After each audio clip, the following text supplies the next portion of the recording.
হারিয়ে যাওয়া বা চুরি হয়ে যাওয়া মোবাইল উদ্ধার করে প্রকৃত মালিকদের হাতে তুলে দিল জঙ্গিপুর পুলিশ জেলার অন্তর্গত শামসেরগঞ্জ থানার পুলিশ। বৃহস্পতিবার শামসেরগঞ্জ থানা প্রাঙ্গণে আনুষ্ঠানিকভাবে 30 জনের হাতে তাদের হারানো মোবাইল উদ্ধার করে বিতরণ করা হয় পুলিশের পক্ষ থেকে। এ সময় উপস্থিত ছিলেন জঙ্গিপুর পুলিশ জেলার অতিরিক্ত পুলিশ সুপার সৌম্যজিৎ বড়ুয়া, শামসেরগঞ্জ থানার আইসি সুব্রত ঘোষ সহ অন্যান্য পুলিশ আধিকারিকরা। দামি স্মার্টফোন হারিয়ে আবার সেই ফোন ফিরে পাওয়ার আনন্দে প্রকাশ করেন মোবাইল প্রাপকরা। খুশি হয়ে শামসেরগঞ্জ থানার পুলিশকে ধন্যবাদ জানান সাধারণ মানুষ।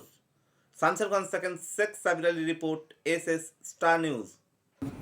জঙ্গিপুর পুলিশ জেলার অন্তর্গত শামসেরগঞ্জ থানার থ্রু দিয়ে যাদের মোবাইল হারিয়ে গেছিলো বা চুরি হয়ে গেছিলো বিভিন্ন সময়ে, তাদের সেই হারানো বা চুরি যাওয়া মোবাইল ফিরিয়ে দেওয়ার যে প্রোগ্রাম, অর্থাৎ প্রাপ্তি বলে একটি জনসংযোগ প্রোগ্রাম, সেটার আয়োজন করা হয়েছিল। কতজন মোবাইল উদ্ধার করা হবে? সেই সংখ্যাটা আজকে প্রায় 30 জন মতন ছিল। 30 জনের হারানো মোবাইল আমরা আজকে ফেরত দিলাম এখান থেকে। সবগুলো কোথাকার? এই শামসেরগঞ্জ থানার এলাকা না? এটা শুধু শামসেরগঞ্জ থানা এলাকার।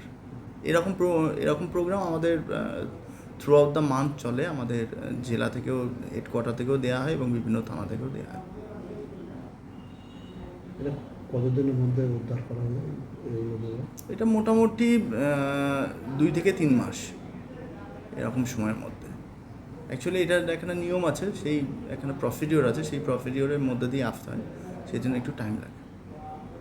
এই মোবাইল ফোন যে হারিয়ে গেছে তাদের উদ্দেশ্যে কী বলবেন, কী বার্তা দেবেন?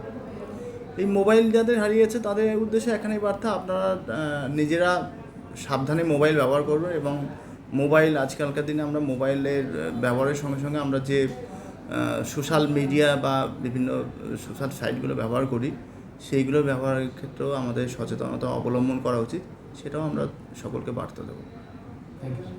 সব খবর সবার আগে পেতে সাবস্ক্রাইব করুন আমাদের ইউটিউব চ্যানেল এবং লাইক ও ফলো করুন আমাদের Facebook page SS star news.